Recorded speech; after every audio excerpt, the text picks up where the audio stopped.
हरिओम। जी जी जी श्रूयते। हाँ जी जी बोल। तो आप लोगों को अब सुनाई दे रहा होगा ना मेरा?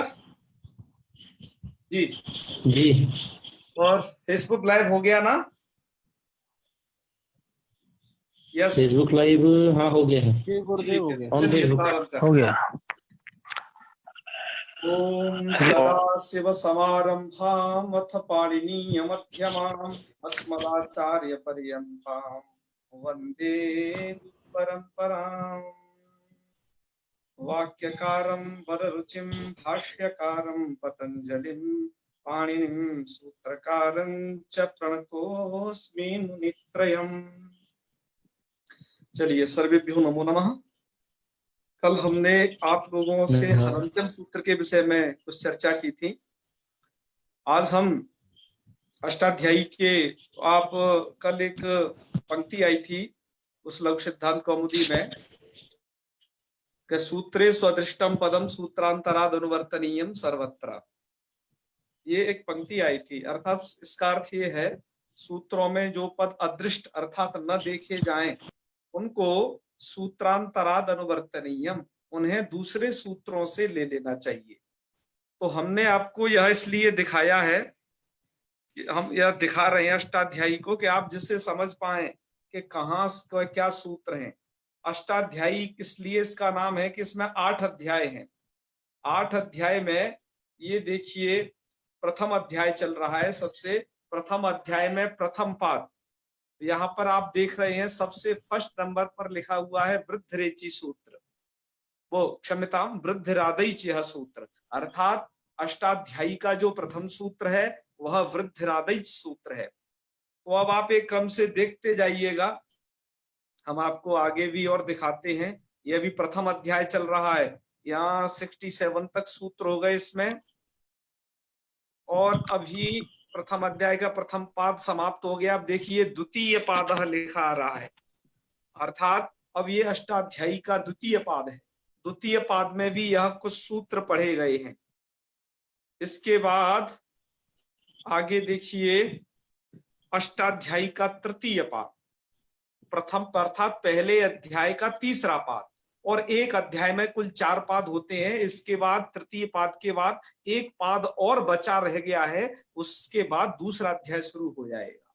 अब यहाँ पर आप ध्यान से देखिए, हमारी जो चर्चा चल रही थी उस चर्चा सत्र में यह था कि हलन्त्यम सूत्र कहाँ का है, 1-3-3 का है। आप इसमें इस हलन्त्यम सूत्र को देख पा रहे होंगे इस जगह पर। इसका मतलब क्या है, यह सूत्र एक चीज और थोड़ा, हाँ ये थोड़ा देखिए ध्यान से, यहाँ ये तृतीय पाद लिखा हुआ है और यहाँ पर हलन्त्यम सूत्र आपको तीसरे नंबर पर दिखाई दे रहा है। इसका मतलब यह है कि यह सूत्र आपका 1-3-3 अर्थात पहले अध्याय, क्षम्यताम 1-3-3 अर्थात यह सूत्र पहले अध्याय के तीसरे पाद का तीसरे नंबर का सूत्र है।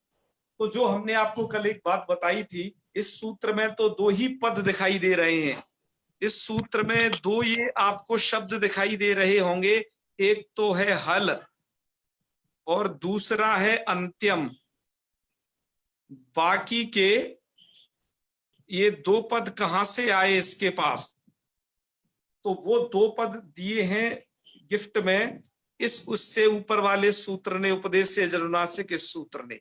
इसने क्या क्या दिया, इसने उपदेश से पद दिया हलन्त्यम सूत्र को, इसलिए उसका अर्थ होता है उपदेश से, अर्थात उपदेश में, उपदेश क्या चीज है आपको बताई जा चुकी है। उपदेश में अनुनासिक अच, देखो इसमें अजनुनासिक इत, तो इससे उपदेश पद आया और साथ में ये दूसरा पद यहाँ पर है, ये इत पद, ये इत पद इस सूत्र में आया। 2 पद उस पिछले सूत्र से आए जिससे हम कह रहे थे आपको कल, अनुवृत्ति अर्थात जो पिछले सूत्र से अगले सूत्र में आती है। तो 2 नंबर पर उपदेश से जुनासिक इत पढ़ा गया है, उससे अगले सूत्र में हलन्त्यम में इन 2 पदों की आवश्यकता थी, तो वो उपदेश से पद आ गया और हलन्त्यम पद आ गया, वो इत पद आ गया। तो सूत्र का अर्थ ऐसे कुछ बन पड़ा कि उपदेशे अर्थात उपदेश में अंत्यम हल अर्थात अंत्य हल की इत पद यहां दिया हुआ है, अर्थात इत संज्ञा होती है। इस प्रकार से कुछ सूत्रों का अर्थ किया जाता है। तो ये हमने आपको यहाँ पर इसलिए अष्टाध्यायी का यह दिखाया है कि जिससे आप समझ पाए कि यह किस तरीके से आपको बताया जा रहा है, जो आपको कल समझाया था। तो कल के समझाए हुए में से यह जो शेष बचा था, कल कहा था पंतोला जी ने अष्टाध्यायी दिखा देना, अतः हमने यह अष्टाध्यायी जो पाणिनि प्रणीत अष्टाध्यायी अभी आपको यह दिखाई है। तो अब चलते हैं थोड़ा आगे। जी अगला सूत्र है, देखो पिछले सूत्र से हमने क्या सीखा, थोड़ा इस पर ध्यान दीजिएगा। पिछले सूत्र से हमने सीखा है कि हलंत्यम सूत्र इत संज्ञा करता है, अर्थात एक उसने संज्ञा की इत, क्या उसने नाम रखा इत, वह इत नाम किनका है, इत नाम हल वर्णों का अर्थात व्यंजन वर्णों का इत नाम है, जो कि अंत में आए होंगे, है ना। उपदेश अवस्था में यदि वो अंत में पढ़े गए हैं, और उपदेश क्या है, वो 7 चीजें हमने आपको बताई हैं, माहेश्वर सूत्र, अधातु प्रत्यय आगम निपात, ये सब आपको जो बताया यह उपदेश है। अर्थात इन जगहों पर यदि कोई व्यंजन वर्ण यदि लास्ट में आ गया अंतिम में, तो वो इत संज्ञक हो जाएगा। जब भी कोई संज्ञा होती है, संज्ञा करने का कुछ फल होता है। संज्ञा का फल क्या है, तो इत संज्ञा के फल हमने कल 2 बताए थे आपको। इत संज्ञा करने का जी गुरु जी, लोप लोप लोप करना और प्रत्याहार बनाना। राइट। एक जी तो गुरु जी। लोप, इत संज्ञा से लोप होता है, पहला उसका कार्य है। दूसरा कार्य है प्रत्याहार बनाए जाते हैं। हम सबसे पहले लोप क्या होता है इसे समझते हैं, उसके बाद प्रत्याहार क्या होते हैं इसे समझेंगे, है ना। चलिए, हमने यहाँ पर बोर्ड पे कुछ लिखा हुआ है, इसको थोड़ा एक बार देखते हैं। लोप किसे कहते हैं ये बतलाने के लिए सूत्र लिखा यहाँ पर लौक सिद्धांत कौमुदी में, जिसको कहा जाता है कि यह लोप संज्ञा करने वाला सूत्र है, और यह सूत्र है अदर्शनम लोपः। क्या सूत्र है यह, अदर्शनम लोपः। Very good. सूत्र का अर्थ क्या होता है, देखिए क्या होता है इसका, इसके अर्थ को आप लौक सिद्धांत कौमुदी अपने पास में रखिएगा और उसको भी देखते रहिएगा। हमने भी यहाँ लिखा है उसे, प्रसक्तस्य, क्या शब्द दिया हुआ है, प्रसक्तस्य। प्रसक्तस्य का अर्थ क्या होता है, विद्यमानस्य। मैं अभी इसको एक बार शब्दार्थ बता देता हूं, फिर ये कहाँ घटेगा उसको घटा करके भी बताना है।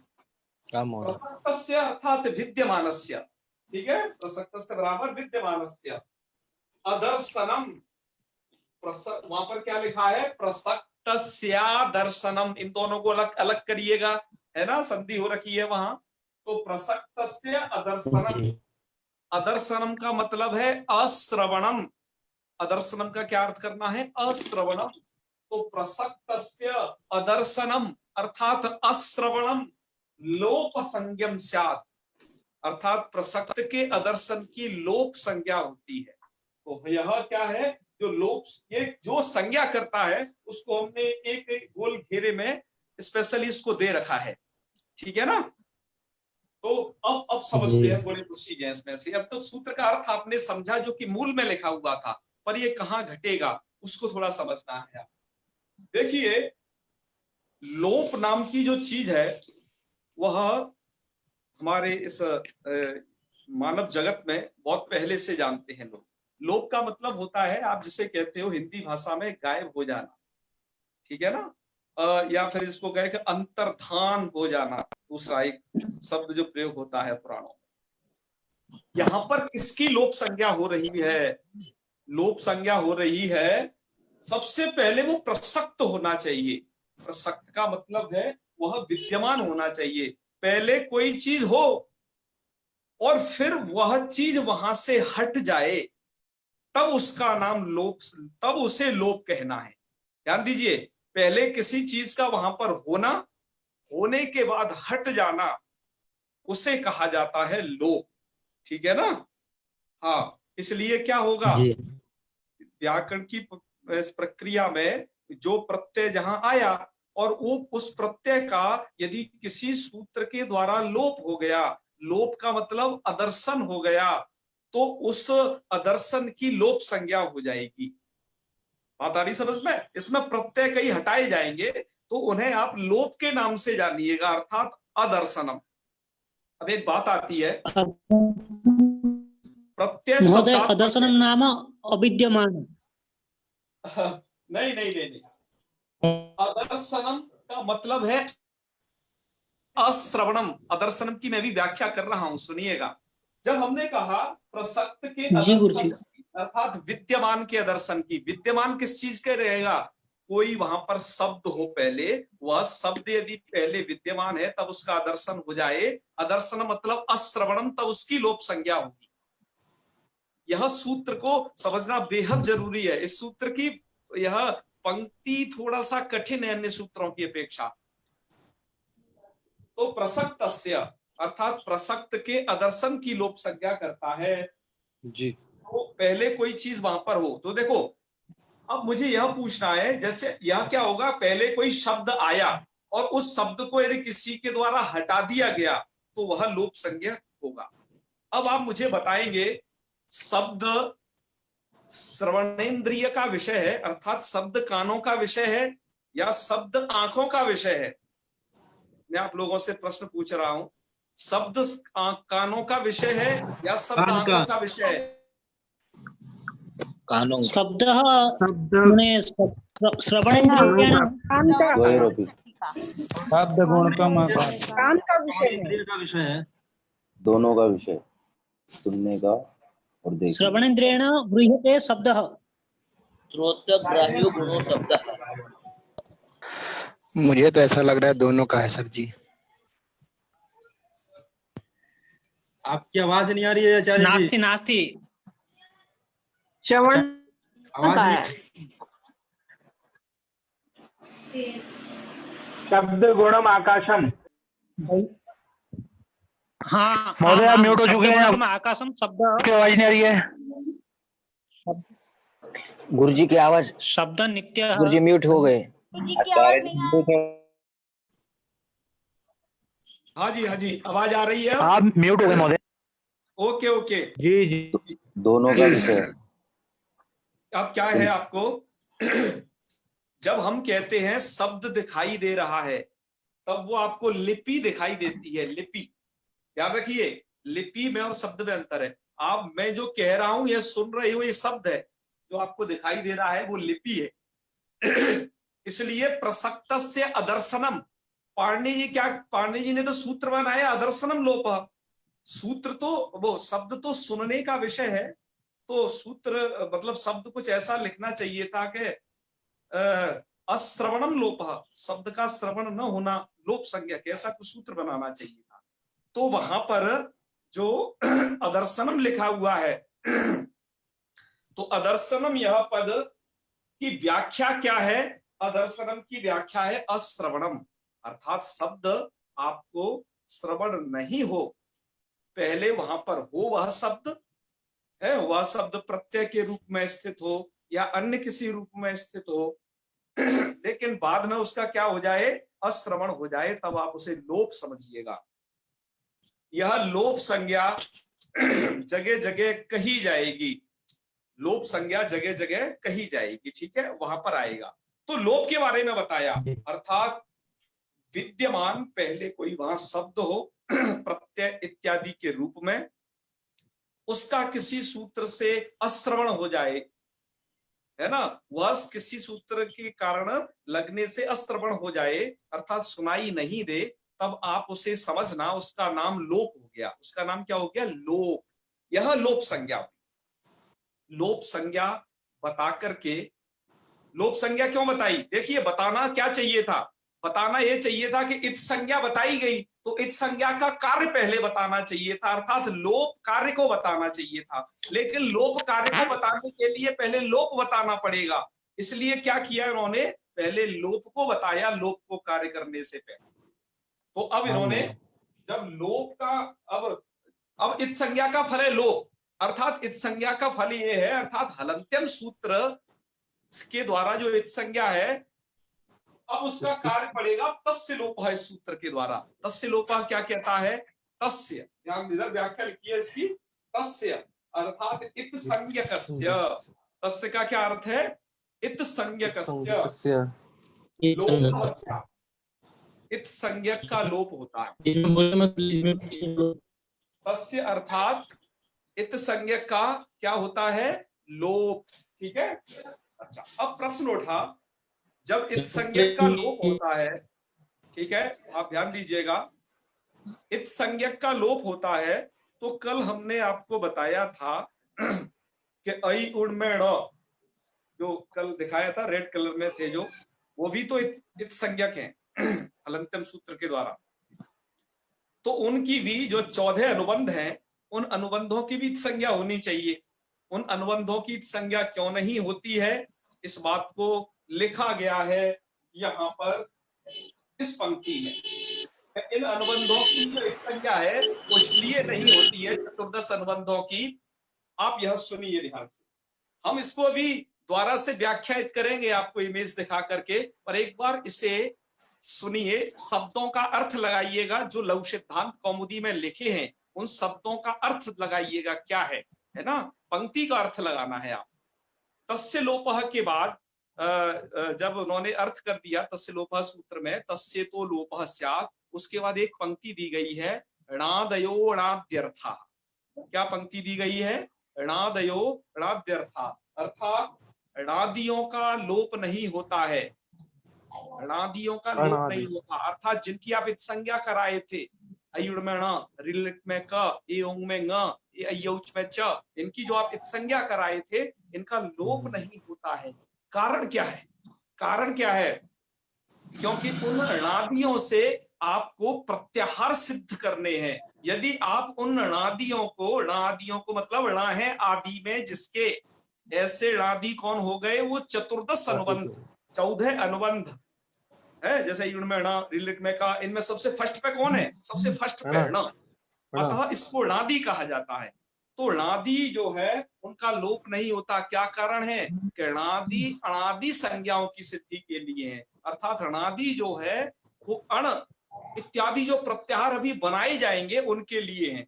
पंक्तियों का अर्थ लगाते हैं, फिर आपको वहां जाके समझाते हैं। पंक्तियों का अर्थ देखिए, ण आदय, थोड़ा विच्छेद कर दीजिएगा यहाँ, ण आदय, जो णादय लिखा है, णादय कौन हो गए? ण क ङ, अर्थात चतुर्दश अनुबंधा है ना, 14 अनुबंध, 14 जो अनुबंध है वो है णादि। तो णादियों की संज्ञा नहीं होगी। देखो इत संज्ञा का फल क्या था? इत संज्ञा का फल था लोप, है ना। तो लोप क्या है? क्या लिखा? णादयोः, अर्थात णकारादि जो अनुबंध है चतुर्दश, इनका लोप नहीं होगा। सॉरी, इत संज्ञा नहीं बल्कि इनका लोप नहीं होगा, ये कहना चाहिए, क्योंकि इत संज्ञा का दूसरा प्रयोजन है प्रत्याहार सिद्ध। तो णादयोः अणाद्यर्था, अणादियों में, अणादि में भी क्या करिए? अण प्लस आदि, अण प्लस आदि अर्थात 42, अर्थात अण आदि। अण आदि कहने से क्या है? अण आदि 42 प्रत्याहार हैं। अभी हम आपको लिस्ट दिखाते हैं इन सबकी स्क्रीन पर। तो अण आदि प्रत्याहारार्थाः, अर्थात प्रत्याहार सिद्धि प्रयोजनम। कहने का मतलब क्या है कि जो अयुड़ में ण वगैरह हैं वो इत संज्ञक तो हैं, इत संज्ञा होने के बावजूद भी उनका लोप नहीं होगा। लोप क्यों नहीं होगा? कि वो अण आदि प्रत्याहारों की सिद्धि के लिए हैं। अब वो अणादि प्रत्याहार बनते कैसे हैं, वो उसके बारे में जानने के लिए आइए अब पढ़ते हैं हम आदिरंत्येन संहिता, इस सूत्र को। ठीक है, तो आदिरंत्येन संहिता सूत्र की अब आप देखिए व्याख्या अपनी स्क्रीन पर। अच्छा, सूर्यकांत जी कुछ पूछना चाह रहे हैं? अन्त्येनहिता सहित आदिर्मध्ये, सूर्यकांत जी, अन्त्येनहिता सहित आदिर्मध्यगानम स्वस्य च संज्ञा। हेलो, यस यस, हेलो, हाँ जी आचार्य जी, जी जी जी जी तस्य लोपः में जो वृत्ति दी है, तस्य तो लोपः स्यात्, इसका जी, मतलब जी। तस्य तो भी संधि है क्या इस पे? हाँ, तस्य प्लस इतः। तो आचार्य जी इसमें इत की अनुवृत्ति कहाँ से हुई है? क्योंकि तस्य लोपः दिखा रहा है 139। और मैं आपको बताता हूँ, बिल्कुल बिल्कुल, सुनिए सुनिए। जी, तस्य का अर्थ है, देखो तस्य सर्वनाम शब्द है, तो सर्वनाम शब्द होने से तस्य से ग्रहण होता है इत संज्ञकस्य, अर्थात जिनकी इत संज्ञा है। यहाँ पर अनुवृत्ति से नहीं आया हुआ है, ये यहाँ पर अनुवृत्ति से नहीं आया हुआ है, बल्कि जो सर्वनाम शब्द होते हैं वो पूर्व के परामर्शक होते हैं, अर्थात आप पिछली वाली कही हुई बात को आगे बढ़ाते हैं। तो पिछले चर्चा किसकी की है? इत संज्ञा की, इत संज्ञा की चर्चा की है ना। अतः यहाँ पर तस्य पद का अर्थ किया है इत संज्ञकस्य। समझ गए होंगे ना आप? जी जी, बट पिछले वो की है वो लघु कौमुदी के अनुसार। हाँ हाँ, और हाँ मैं और एक बात आपको बताता हूं कि यह जो अनुवृत्ति क्रम बताया यह अष्टाध्यायी के लिए परम अपेक्षित है। यह अनुवृत्ति क्रम वहां पर इसकी बहुत आवश्यकता है। लघु सिद्धांत कौमुदी में इसकी बहुत आवश्यकता नहीं है। क्यों? क्योंकि यहाँ पर तो किससे किसकी अनुवृत्ति आई, क्या अधिकार आए इत्यादि बना करके सूत्रार्थ कर दिया गया है, सीधा सूत्रार्थ दे दिया गया है। अर्थात यहाँ तो पका पकाया फल आपको पहले से दे दिया गया है। यहाँ पर आपको अनुवृत्ति के विषय में नहीं सोचना है जब तक कोई व्याख्या ऐसी नहीं आएगी तब तक। यहाँ तो पका पकाया फल आपके सामने रखा हुआ है, सूत्र और उसका अर्थ। अनुवृत्ति विज्ञान की सबसे ज्यादा जरूरत अष्टाध्यायी में है, ठीक है ना? जी जी जी। आचार्य जी। हाँ जी, नमस्कार। नमस्कार नमस्कार। मेरा यह प्रश्न था कि जैसे हम लोग कैसे जाने कि किस सूत्र का कहाँ तक इसकी अनुवृत्ति आती, इसके बारे में थोड़ा प्रकाश डाल सकते हैं क्या? हाँ बिल्कुल बिल्कुल, कैसे जानेंगे जो है जी। इस सूत्र का पाणिनि जी ने एक सूत्र बनाया, स्वरिते नाधिकार। जी। स्वरिते नाधिकार सूत्र का यह अर्थ होता है कि जो पद स्वरितत्व प्रतिज्ञा होती है जिस पद में, जैसे कि मानो कि एक सूत्र में 2, 3, 4 पद हो सकते हैं, लेकिन जिस पद में स्वरितत्व प्रतिज्ञा होगी, स्वरितत्व प्रतिज्ञा का मतलब है, हम आपको अभी स्वरित संज्ञा पढ़ाने वाले हैं समाहार स्वरितत्व आगे जी। अर्थात वो स्वरितत्व धर्म से युक्त यदि उस पद को पाणिनि जी ने उच्चारित किया था जी, या उनके शिष्यों ने आगे चल के उच्चारण उसका किया जी, तो वह पद क्या होगा, आगे के सूत्रों में जाएगा और चलता चला जाएगा। और जो एक बार रुक गया जी, तो वहां वहीं पर बस रुक के रह जाएगा, उससे आगे नहीं जाएगा। इसको कहा जाता है कि जो अनुवृत्ति होती है गंगा जल धारा की तरह होती है। जी।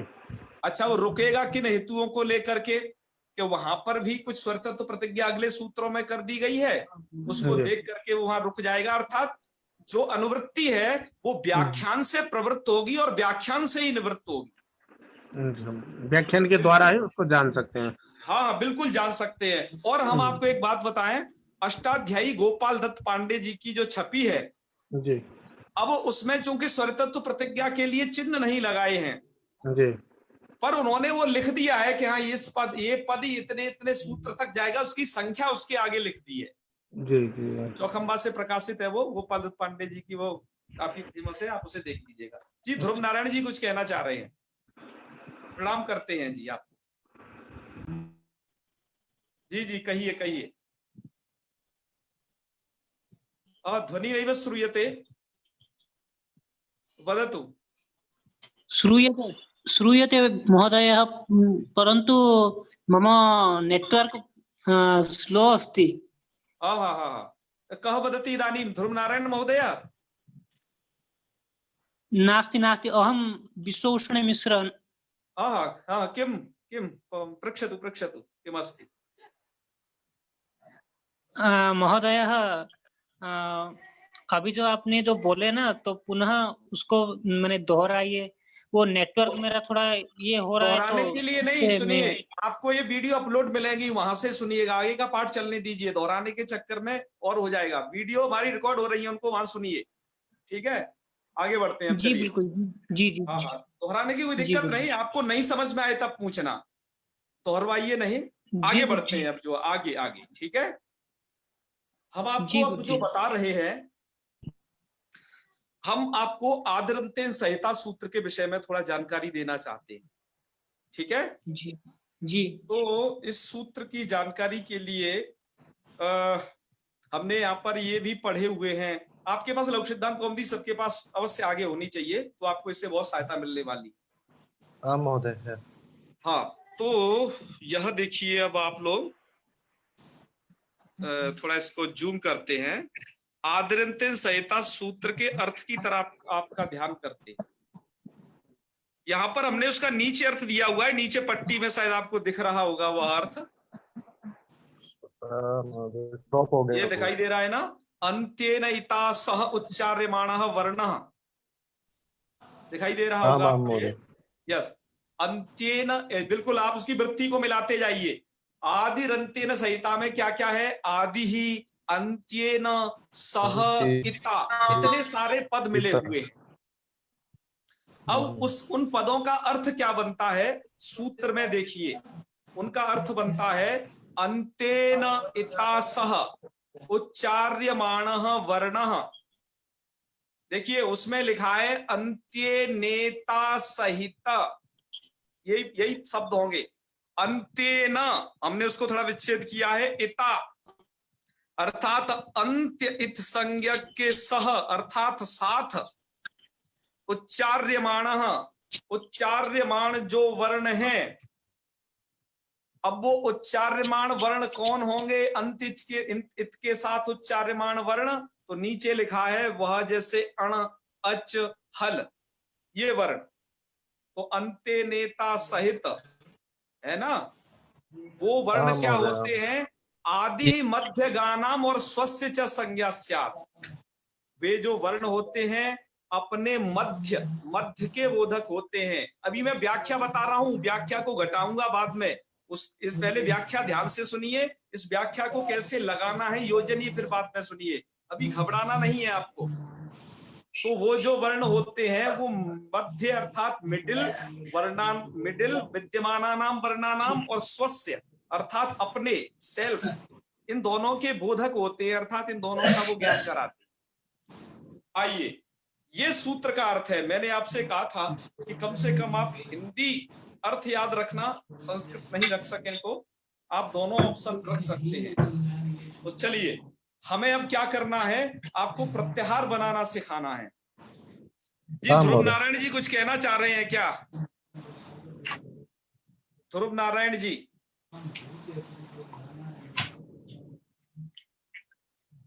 ध्रुव नारायण जी की वॉइस नहीं आ रही है। जी आवाज नहीं आ पा रही। हाँ, चलिए कोई बात नहीं, आप सुनिए जब फिर। अब बाद में आपसे आप जी सर। हाँ, चलिए आगे बढ़े। हाँ जी सर। जी, सुनिए आगे का व्याख्यान सुनिए। आपके सामने ये ऊपर अयुण लिखे हुए हैं, पहले इन्हें देखें, एक बार ध्यान से देख लें। आज इनको हमने इस तरीके से थोड़ा डिजाइन किया हुआ है कि जिससे आप लोगों के समझ में बैठ जाए सबकी सब चीजें। इनको अयुणों को क्या क्या कहा जाता है? माहेश्वर, सूत्राणी, अक्षर वर्ण, समाम्नायी, हम पहले बता चुके हैं आप। अई उण में ण और रील रिट में क इत्यादि जो अंतिम ये अनुबंध हैं, आप इन 14 अनुबंधों को देखते जाइए। अब आपको हम प्रत्याहार बनाने की विधा बता रहे हैं। अच्छा, इसमें ण पर और इन दो ण पर हमने दो सर्किल बनाए हुए हैं, ये बतलाने के लिए कि ये दो अनुबंध इसमें पढ़े गए हैं, ण एक ही जैसे। और ह पर दो सर्किल बनाए हैं, एक हैवरट 5वें नंबर के सूत्र पर, एक 14 नंबर के सूत्र पर। ये दर्शाने के लिए कि इसमें ह भी 2 बार पढ़ा गया है। तो जब हम प्रत्याहार बनाएंगे तो अब सचेत रहेंगे। तो प्रत्याहार बनाया कैसे जाता है, इसके लिए आप देखिए। अब ये नीचे वाले कुछ इसको जहां पर अण लिखा हुआ है, अभी प्रत्याहार बनता कैसे है? तो देखो, इसके अर्थ को घटाते हैं सूत्र को। अंत्य इत के सहित उच्चार्यमाण वर्ण। अंत इत क्या है आपका? अंत इत है ना। जैसे सबसे पहले आपको जो प्रत्याहार बनाना हो उसे दिमाग में रखना है। अंत इत हो गया, जैसे आपको बनाना है अण प्रत्याहार, आप इसे दिमाग में रखिएगा। अंत इत के सहित उच्चार्यमाण आदि वर्ण, तो अंत, अब आपको अण प्रत्याहार बनाना है। अब इसमें सबसे पहले अंत पर जाइए, क्योंकि सूत्र में क्या लिखा है? सूत्र के अर्थ में लिखा है अंत्येन इता सहित। अंत इत को हमने रेड कर दिया है, इसलिए आप इन रेड वर्णों तक आराम से पहुंच जाएं। इत संज्ञक ये होते हैं, आपको बताया है, जो अंतिम वाले हैं। तो इत संज्ञा हो गई इसकी। तो अंतित के सहित उच्चार्यमाण वर्ण कौन हुआ? अंतित के सहित जो उच्चार्यमाण वर्ण, देखो अंतित इधर है और आदि में कहाँ है अ? देख आप यहाँ आ ढूंढ रहे हो ना, अब वो अयुण के इधर आ छुपा हुआ है। तो अंतित के सहित उच्चार्यमाण वर्ण क्या हो गया? इधर ध्यान दीजिए, हमने लिखा है अण अच हल, इधर इधर। तो अब यहां पर भी क्या होगा? अंतित के सहित उच्चार्यमाण वर्ण होगा अण। अंतित ये, अंतित के सहित उच्चार्यमाण ये, तो अंतित के सहित उच्चार्यमाण हो गया अण। तो यह जो अण होगा वो अपने मध्यवर्ती वर्णों का बोधक होगा। मिडिल, जो यहाँ पर मिडिल शब्द लिखा हुआ है, इस मिडिल का बोधक होगा। अर्थात बीच वाले कौन हो गए? ये दो, ध्यान से देखिए, ई उ। बीच वाले कौन है? ये ई उ। इन दो वर्णों का बोधक होगा वो साथ में ई और उ का। तो ऐसे करने से क्या हुआ? कुल मिलाकर के अण के कहने से, मतलब अ, इस अ के और न के, और मतलब इस ण और अ, इन दोनों के कहने से ये जो बीच वाले हैं, आपको ये बीच वाले जो दिखाई दे रहे हैं ई उ, इनका तो बोध होगा ही, अर्थात इनका ज्ञान होगा। और आपका स्वस्य च, बाद में क्या व्याख्या की गई थी? स्वस्य च। और वह जो अ है अपना भी बोधक होगा, अर्थात ये अ अपना बोधक होगा। तो अण कहने से तीन अक्षर आएंगे, ध्यान रखिए। जब हम बोलेंगे अण, तो अण कहने से क्या होगा? तीन अक्षरों का ज्ञान होगा, और वो अक्षर होंगे आपके अ ई उ। ण का ग्रहण नहीं होगा, क्योंकि ण क्या है? ण अनुबंध है, और अनुबंध का प्रत्याहार में ग्रहण नहीं होता। और ये प्रत्याहार कहते किसे है? प्रत्याहार कहते किसे है? हमने यहां पर ये आपको बताया हुआ है, आपने इसकी तरफ गौर किया हो तो ये इधर लिखा है, ये प्रत्याहार मतलब संक्षेप, अर्थात शॉर्टकट फॉर्म। शॉर्टकट फॉर्म जैसे महात्मा गांधी को बोल देना एम के गांधी, ठीक है ना? और जैसे राजा राम मोहन राय, तो इनको क्या बोलेंगे? राजा राम मोहन राय, अर्थात ट्रिपल आर। ऐसे हमारे एक मित्र थे प्रेम प्रकाश पनेरू, तो उनको बोलते थे ट्रिपल पी। कहने का मतलब क्या है? यह सभी के सभी जो शॉर्ट प्रयोग किए जाते हैं, इनको कहते हैं शॉर्ट टेक्निक वर्णों को, ठीक है ना? जैसे उनका नाम था अब्दुल कलाम, लेकिन ऐसा पूरा बोला जाता, उनका बड़ा लंबा नाम था वैसे, एपीजे अब्दुल कलाम। तो आपने क्या कर दिया? उनको शॉर्ट कर दिया। इसी तरीके से यहां पर भी ये शॉर्ट विधि अपनाई हुई है। तो प्रत्याहार का अर्थ हो गया संक्षेप। तो जब हम आपसे कहेंगे अण, तो आप समझना बस इन तीन वर्णों को। तो ण किस चीज का बोधक होगा? कि आपको प्रत्याहार कहां से लेना है ना? वो प्रत्याहार कहां तक लेना है, और अ ये बताने के लिए है कि प्रत्याहार कहां से स्टार्ट करना है। तो अण कहने से अ ई उ तीन का ज्ञान होगा। अब अगले प्रत्याहार को देखिए। अगला प्रत्याहार है आपका इक प्रत्याहार। तो आपको अयुण ठीक से याद होने चाहिए, हमने पहले ही कहा है। अयुण आपको याद नहीं होंगे तो थोड़ा ये दिक्कत कर सकते हैं।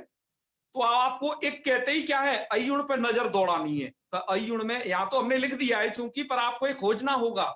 जब आपको ये याद होता है, शुरुआत की अवस्था होती है तब। तो एक में देखिए का यहाँ है, तो एक क हमें कहाँ मिलेगा? रील रिक में का मिल गया, ठीक है। अब इस क्या करना है? अब ई को ढूंढना है। अब ये ई कहाँ मिलेगी? अरे ई मिल गई यहां पर, ठीक है ना? ई मिल गई इधर। तो मतलब हमने अब रेंज तय कर ली कि ई ये रही और क वहां वो रहा। अब इसके मध्यवर्ती कौन कौन हो गए? मध्यवर्ती हो गए आपके ये सब के सब ऊ से लेकर के णवी है, री है, ली है, यहां तक ये सब के सब, ये सब मध्यवर्ती हो गए। तो इसके कहने से बोध कितने का होगा, अर्थात ज्ञान कितने का होगा? तो एक के कहने से अब जो ज्ञान हुआ वह होगा नंबर 1 ई इसका, नंबर 2 ऊ का, और ण छूट जाएगा। क्यों? क्योंकि इत संज्ञक है, इत संज्ञक का प्रत्याहार में ग्रहण नहीं होता, बस ये रेंज बताने के लिए होते हैं कि अच्छा ये यहां तक बनेगा, ठीक है।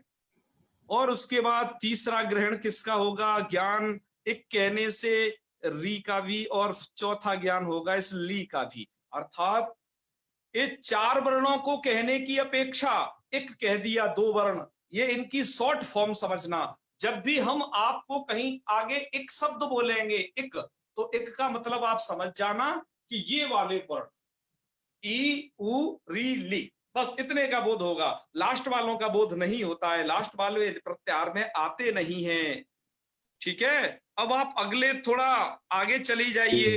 अब आपको समझना है यण प्रत्याहार को। यण प्रत्याहार में क्या है? यण प्रत्याहार को समझने के लिए ये देखिए, आपको जैसे यण पूछा तो आपके दिमाग में सबसे पहले क्या आना चाहिए?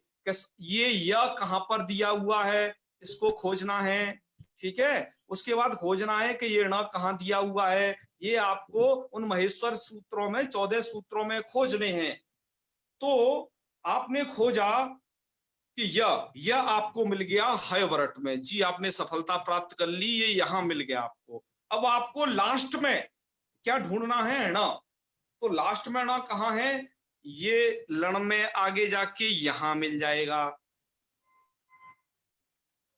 तो क्या होता है, उच्चार्यमाण जो वर्ण होते हैं अंतित के सहित उच्चार्यमाण वर्ण, जैसे यहां पर है यण, अंतित के सहित उच्चार्यमाण वर्ण, वह क्या होगा? अपना भी बोध कराएगा, मध्यवर्तियों का बोध कराएगा, मिडिल का भी कराता है, स्वयं का भी कराता है। तो क्या होगा? ये य खुद का बोध कराएगा अपना भी, और बीच वाले अपनी पूरी फैमिली यहां तक ले लेगा। लेकिन एक नियम है कि ये जो होते हैं, जो ये रेड कलर में ये आपको दिख रहे हैं अंतिम वाले, इनका ग्रहण नहीं होता है प्रत्याहार में। तो इसलिए कितने का बोध हुआ?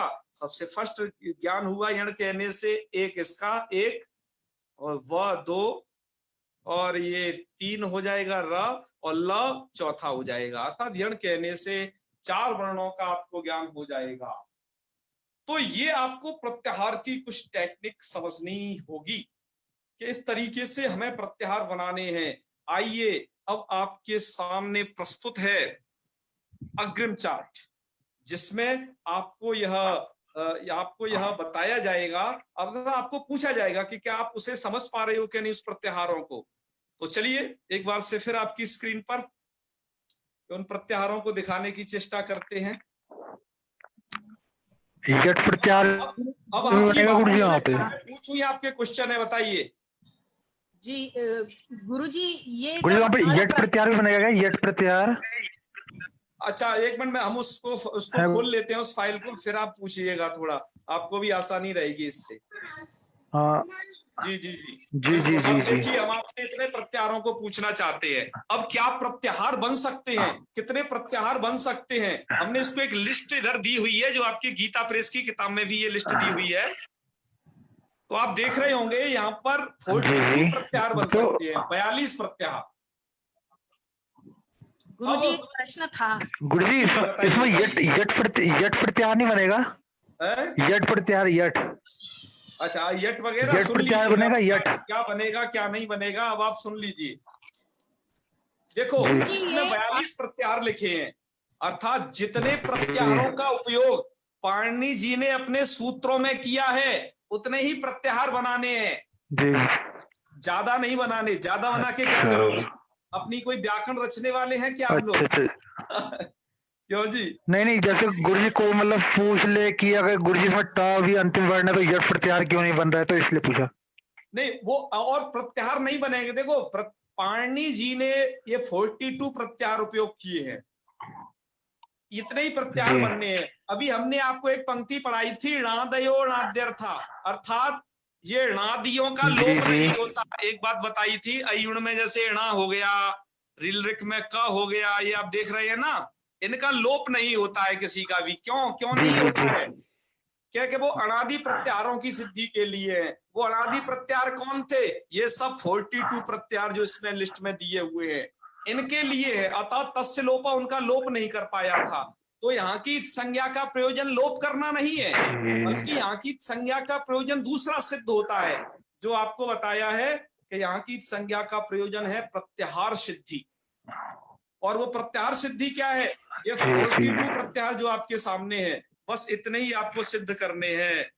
तो देखिए, आपको क्या तरीका पता होना चाहिए। देखो, सबसे पहले तो आपको ये वर्णमाला अच्छे से याद होनी चाहिए, जैसे अ, इ, उण, रील रिक ऐसे तो होनी चाहिए। और साथ में ये बीच वाले, क्योंकि जब आप प्रत्याहार बोलोगे तो बीच वाले वर्ण नहीं लिए जाते।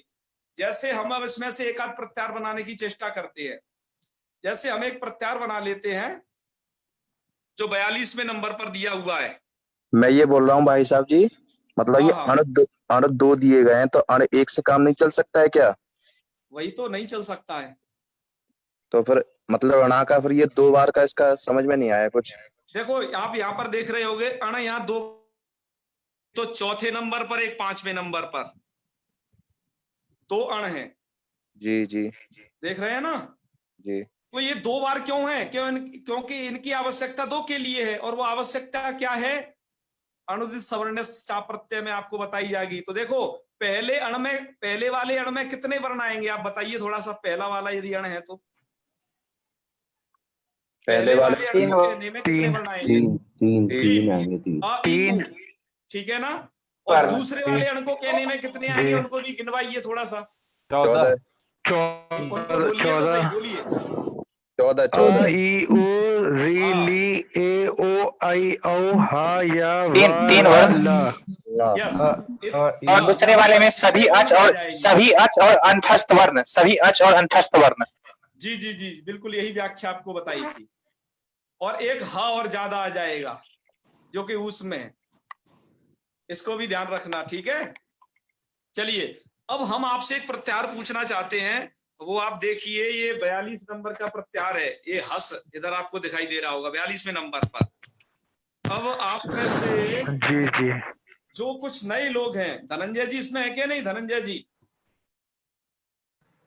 धनंजय जी, सूर्यकांत जी।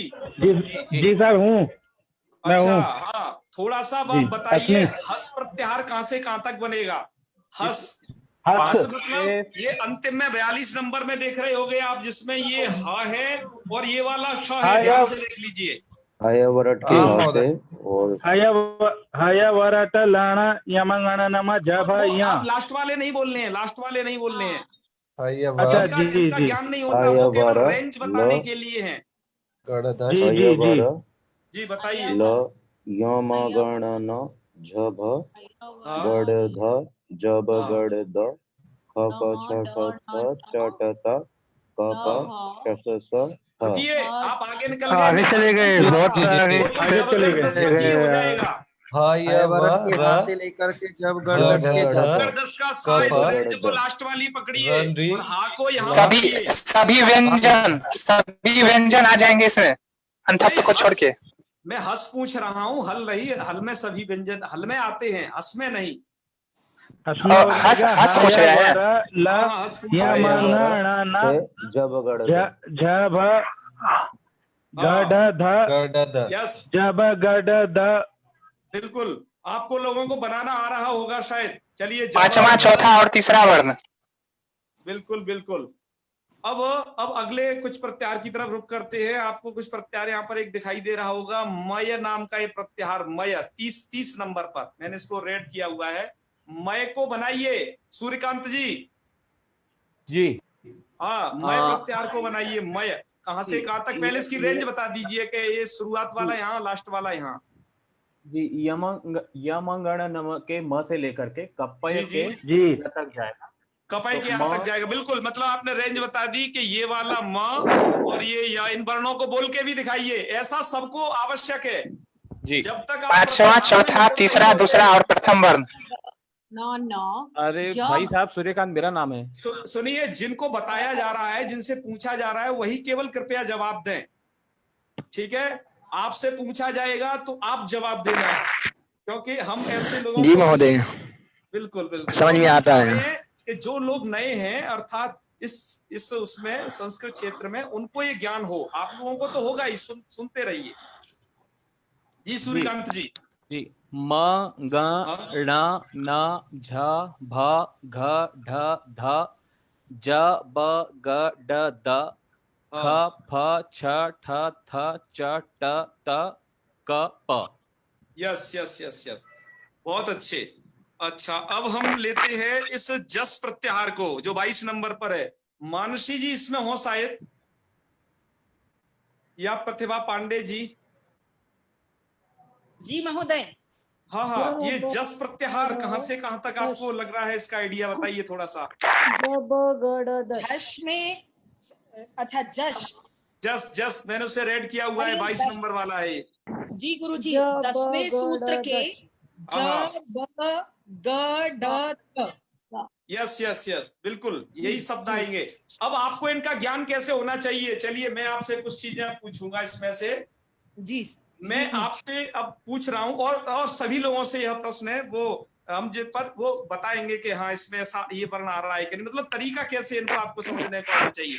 अब मैंने 8 नंबर का प्रत्याहार ये रेड किया अभी अभी, एक मिनट आप लोग थोड़ा ना करें, ये 8 नंबर का प्रत्याहार अस रेड किया। अब मेरा प्रश्न क्या रहेगा, क्या इस अस प्रत्याहार में ज आता है कि नहीं? जी अस प्रत्याहार में ज आता है कि नहीं? नहीं आता है। आता है। यस आता है। देखिए ये ज यहाँ है और स भी इधर की रेंज में है, और ये स्टार्ट कहां से हुआ है? अस आ से स्टार्ट हुआ है। अच्छा अश, बिल्कुल बिल्कुल, मैं आपसे ऐसे प्रश्न करता रहूंगा, आप भी लगातार इसको एक दूसरे से चर्चा में करके अपने दिमाग में लाइएगा। देखो कैसे आपको तैयार करने में आपको तरीका बता रहा हूँ, सबसे तरीका पता चला आपको। चलिए अब मैं इसी प्रत्याहार में से फिर आपको पूछ रहा हूँ, बताइए इस प्रत्याहार में ह आता है कि नहीं? ह आता है। अश में हाँ आम आता है ह। अच्छा, इस प्रत्याहार में ख आता है कि नहीं? नहीं नहीं आता। राइट राइट, चलिए थोड़ा प्रत्याहार चेंज करते हैं। अब हमने प्रत्याहार लिया हुआ है ये वल नाम का प्रत्याहार, वल 37 वल। तो वल कहां से कहां तक बनेगा? देखिए पांचवें हयवरट के वो यहाँ है अंतिम 14 के ल तक। और लड़के लागो मत ले लेना, ये लास्ट में नहीं है लड़का ला, आप यहाँ तक बनाने की भूल कर दें। आप इस अंतिम संज्ञक तक आइएगा, ये वाला ये 14 वाला। यस, तो ये वल प्रत्याहार है। बिल्कुल, अब मैं आपसे पूछ रहा हूँ, क्या इस वल प्रत्याहार में ह आता है या नहीं? आता है। आता है। इधर हाँ इधर आ गया, इधर ये वाला 14वें नंबर वाला हाँ आ गया, ठीक है ना? आएगा। आम महोदय।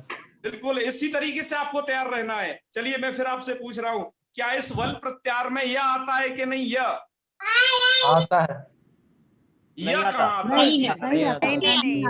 यह थोड़ा पहले निकल गया इधर, ये रहा देखो ये आम महोदय। नहीं है आएगा। ना, थोड़ा सा पहले चूक गया, ये रह गया। बस आपको मेरा कहने का मतलब है कि आपको बस ऐसे इसकी तैयारी करनी है, और आप समझ गए होंगे मैं आपको किस तरीके से बताना चाह रहा हूं।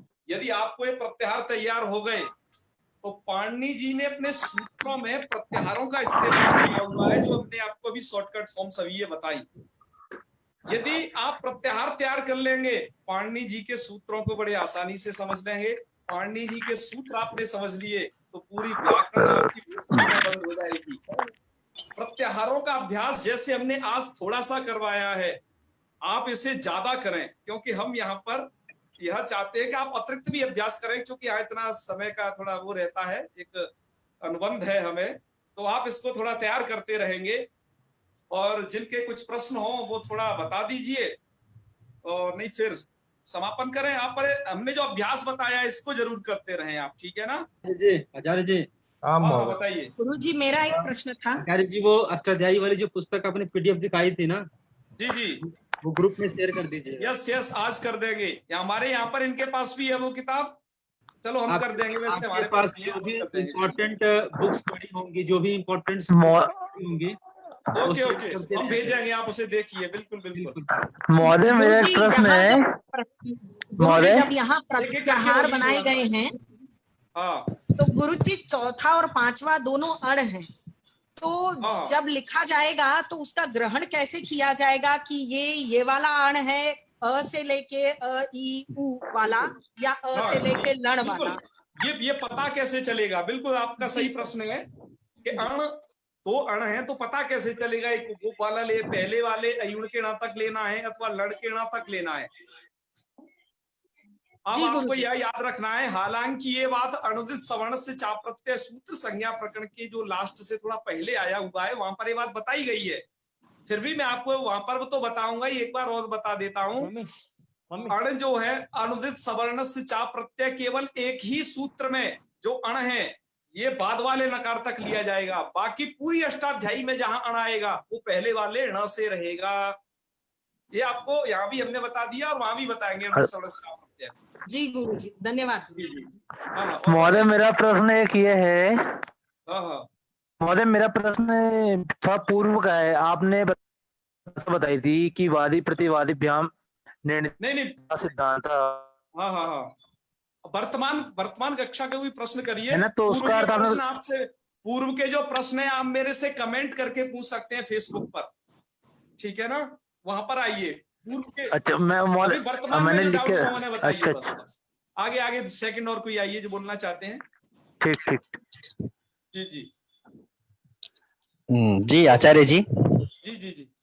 जी प्रणाम महादेव। जी आदिरंत्यन संहिता जो सूत्र है उसमें एक विषय स्पष्ट नहीं हो पाया कि जैसे आदि शब्द का जब उसमें ग्रहण कर दिया है तो स्वस्य पद से फिर आदि पद को बताने की क्या आवश्यकता समझ में आई, ये नहीं समझ में आया। स्वस्य नहीं, स्वस्य पद ही आदि को कहता है। हमने जो आदि की व्याख्या की है वो स्वस्य की है। अच्छा, जैसे जी आदिरंत्यन संहिता जो सूत्र है उसमें अंत्य इत के साथ आदि वर्ण तथा मध्यगामी वर्णों का बोधन कराते हुए स्वस्य, तो स्वस्य से केवल आदि शब्द को लिया जा रहा है या पूरे अण को लिया जा रहा है? नहीं, स्वस्य स्व अर्थात आदि, और ये अण इत्याकारक जो समुदाय है ना ये अंतित के सहित आदि है। तो अंतित के जो सहित आदि होता है वो स्वस्य अर्थात अण, यह समुदाय अपना ज्ञान कराएगा पर नकार का तो ज्ञान नहीं होगा क्योंकि वो एक संज्ञक है। तो बचेगा कौन? सिर्फ अ, आदि वाला ही अ बचेगा, ध्यान रखिए। अच्छा, जी धन्यवाद। से व्याख्या की गई है। जी धन्यवाद जी, प्रणाम। प्रणाम गुरुदेव। प्रणाम। गुरुदेव मैं पूछ रहा था जो 42 प्रत्याहार आपने बताए हैं, जी ये 42 ही याद हमें करने पड़ेंगे या अन्य प्रत्याहार नहीं, आपको ये याद नहीं करने, आपको इनकी समझ तैयार करनी है कि जैसे यह प्रत्याहार हो गया तो इसमें कितने वर्ण आएंगे, बस इतनी समझ आपको हो जाए, बस उनको रटने की जरूरत नहीं है। आपसे कोई पूछे कि इस प्रत्याहार में कितने आएंगे तो आप झट से बता दो जी इतने आएंगे बस। जैसे अलग से प्रत्याहार नहीं बनेगा? नहीं बनेगा, बिल्कुल। ये 42 हैं, गिने हुए हैं, तो इनको याद करना पड़ेगा ना हमें? मैंने बताया नहीं याद करना। आपको याद क्या करना है, जैसे आपने आपको किसी ने पूछा कि अस प्रत्याहार बनाइए, तो आपको जब अयुण याद होंगे तो उसमें से बता दिएगा अयुण के आ से लेकर के जब अगर 10 के 7 तक बनेगा, और अक्षर कितने आएंगे तो आपको बता देना है अ ई उ रिल्ली ए ओ ऐ औ है, और आगे ह य व र ल य म ग न न झ भ घ ढ थ ज ब ग ड त। बस रुक जाइए क्योंकि अब स आ गया, आपको रेंज पता चल गई। जी ऐसे आपको उनको ऐसे तैयार होने चाहिए आप। और प्रत्याहार आ गए तो व्याकरण का आपको काफी हिस्सा आ जाएगा समझ में। यही जो है शॉर्टकट है कि पाणिनि जी इतने वर्णों की अपेक्षा कहने से वो एक अस प्रत्याहार कह देंगे या अच प्रत्याहार कह देंगे, तो जहां उन्हें कई सारे वर्ण बोलने पड़ रहे हैं वो सिर्फ 2 वर्ण बोल के निकल जाएंगे। यही तो पाणिनि व्याकरण का सबसे ज्यादा संक्षेप है इसी चीज में, इसी को लेकर के वो नियम बनाएंगे। तो ठीक है, फिर आप इतना ही रखते हैं। जी गुरुजी, जी लोप एक बार वापस समझाएंगे, इत संज्ञा से लोप कैसे होता है? एक बार आप वीडियो एक बार दोबारा से सुनना, आपको नहीं समझ में आए आप कमेंट करके पूछना, और नहीं समझना फिर आपको बताएंगे दोबारा से, ऐसी कोई बात नहीं, ठीक है ना। जी पर जी उसे एक बार धन्यवाद। सुनिएगा ध्यान से, लोभ का विषय है वो, आएगा आपको। जी लोभ जी क्यों जी नहीं होता, णादेव णाद्यर्था की व्याख्या हमने यहाँ ब्लैक बोर्ड पर भी दी हुई है, इसे भी समझ लेना। जी जी। हाँ हाँ गुरुजी एक निवेदन है गुरुजी। जी जी।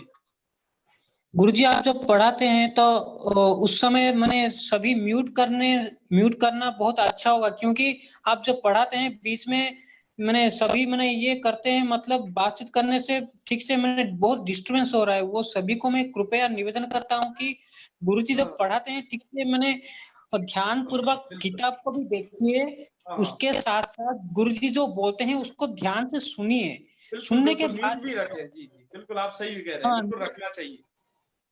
सभी म्यूट रखिए। बाद में जिसको जी प्रश्न जी एक एक व्यक्ति मैंने उसको अनम्यूट करके पूछिए। बीच में ऐसे मैंने डिस्टर्बेंस मत कीजिए, क्योंकि हम सभी को ये दिक्कत हो रहा है पढ़ने में। बिल्कुल बिल्कुल बिल्कुल। तो चलिए फिर आज इतना ही रखते हैं। लड़ में चंद्रबिंदु का मतलब आप समझोगे उरण रपरह सूत्र को, जब तक नहीं पढ़ोगे तब तक समझोगे नहीं। हम बता चुके हैं आपको, वह अनुनासिक है चंद्रबिंदु। ठीक है ना। तो चलिए समापन करते हैं, आप लोगों से विदा लेते हैं और शांति मंत्र पढ़ते हैं।